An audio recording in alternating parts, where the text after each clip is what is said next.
Hurricane Katrina. What really happened? Racism, neglect, and poor planning, plus people's theories, conspiracy versus harm on national display.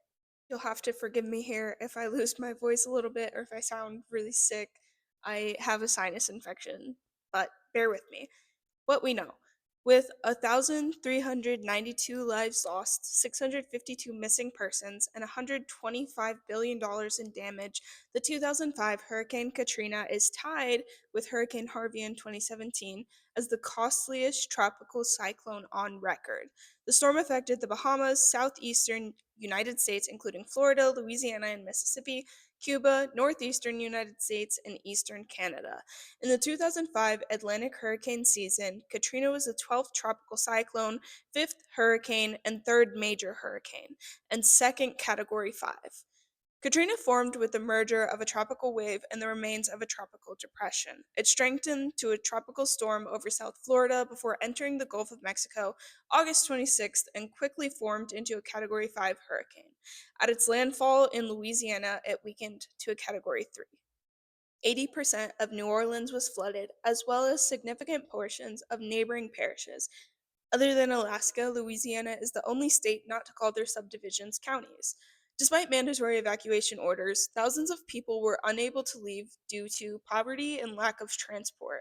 An estimated 100,000 to 150,000 people remained in the city of New Orleans at the time. The flooding led to massive national and international responses, including many rescue operations on federal, local, and private scales. The main loss of lives resulted due to engineering flaws in the federally built protection systems, particularly the levees.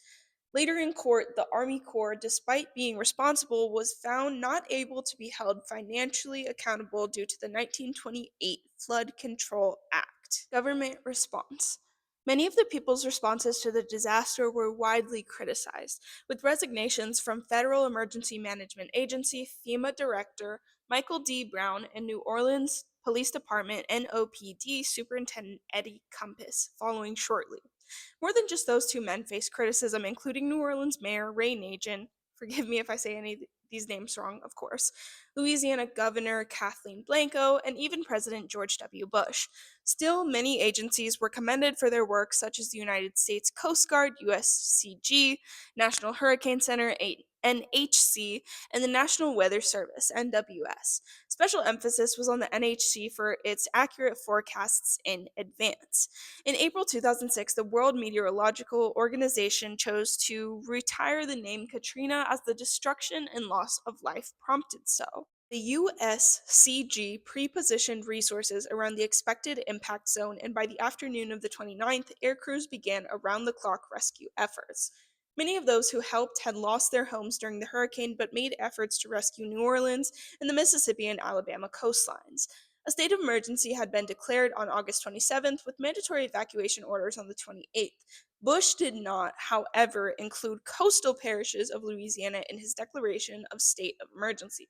FEMA chief Michael Brown stated it was due to Louisiana Governor Blanco, who he claimed had not included those parishes in the initial aid request. After the hearing, Blanco released a copy of her letter which showed she requested aid for all southeastern parishes, including New Orleans, and 14 parishes by name, including St. Bernard, Jefferson, Plaquemines, and Orleans. NHC Director Max Mayfield expressed his concern that Katrina could push over the city's levees and flood walls. He stated that no one could say with confidence whether the levees would be topped, but that it was of significant concern.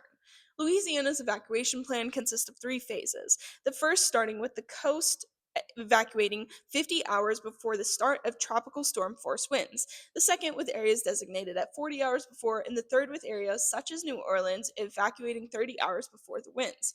Caregiving facilities relied on bus companies and ambulances to evacuate but were unable to do so as they waited too long. Emergency operations also allow for school and other public buses to be used for evacuations, but not enough drivers were available to drive them as Governor Blanco did not sign emergency waivers allowing any licensed driver to transport those evacuating on school buses. The potential path of Katrina shifted by August 26th to put New Orleans directly in the center of its track. Chances of a direct hit were put at 17%, rising to 29% by the 28th. The storm forecasted the surge to be upwards of 28 feet, and the levees offered protection up to 23 feet, meaning that the city could face major flooding.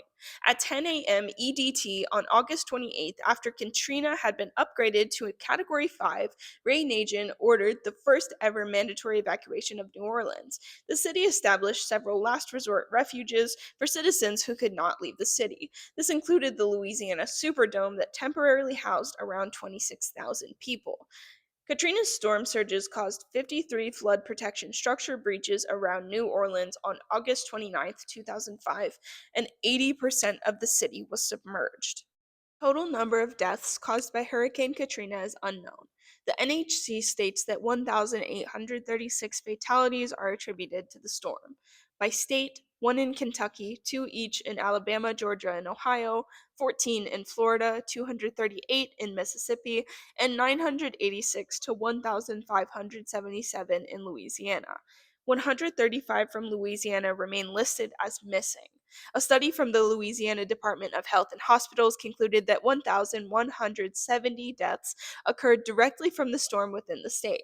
The hurricane left around 3 million people without electricity, and the U.S. Department of Housing and Urban Development determined that 81% of St. Bernard Parish housing units were damaged, 70% of St. Tammany Parish and 80% of Plaquemines Parish were damaged, not to mention an estimated 217 miles of coastal wetlands in Louisiana were destroyed. Wikipedia 2019. More than 2 decades later, the effects Katrina left continue to influence the culture and economy of the Gulf Coast. The editors of Encyclopedia Britannica 2024.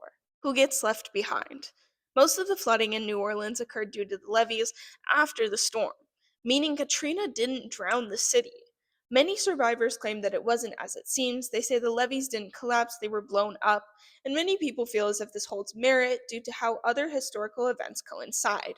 One source even stated that in the case of the Great Mississippi Flood of 1927, the government did blow up levees to protect white business districts at the cost of black neighborhoods. Shalina 2025. I tried to research this and found not very much information, but I did find how the flood in 1927 disproportionately affected African Americans, like many other floods in U.S. history. Furthermore, it is worth mention that the survivor camps with displaced African Americans faced harsher treatment and received less/inconsistent resources as compared to those of white displaced persons. And when you see who sits/sat at the head of every committee and every city planning party, it starts to seem like another case of systemic racism. Coyle, 2016. As you start to build a profile on the kinds of actions allowed by the government, it begins to make a lot of sense why so many turn into skeptics. Another resource, albeit a questionable one, goes on to say that as water levels rose, people got panicky. City leaders proposed a radical plan to protect the regional economy of New Orleans. The population to the south was relatively rural and poor, so those leaders tried to appeal to the federal government to sacrifice certain parishes by blowing up a levee and diverting the water. The author of the article then goes on to say that Herbert Hoover signed off and that the levee at Carnarvon, I probably said that wrong, I apologize, came down. And while New Orleans was saved, the flooded parish's misery had just begun. New Orleans levees were blown in 1927, were they blown in 2005? No date. This does hold quite a bit of credibility despite the format, no visible author or publication date seeming risky. It was a group of influential bakers who, on the 29th of April 1927, set off about 30 tons of dynamite on the Carnarvon levee. Probably said that name wrong again, sorry. Wikipedia Contributors 2019, which flooded, you'll never guess, St. Bernard and Plaquemines Parish, two of the parishes who in 2005 were ignored on the state of emergency list Bush released, and two areas that faced the most damage due to Hurricane Katrina. Heitman, 2011. It later turned out that the destruction of the levee was unnecessary because major breaks upstream had diverted such a significant amount of floodwater that it reduced what reached the city. The businessmen never compensated the loss of people affected in those parishes. Wikipedia Contributors 2019. The Untold Stories.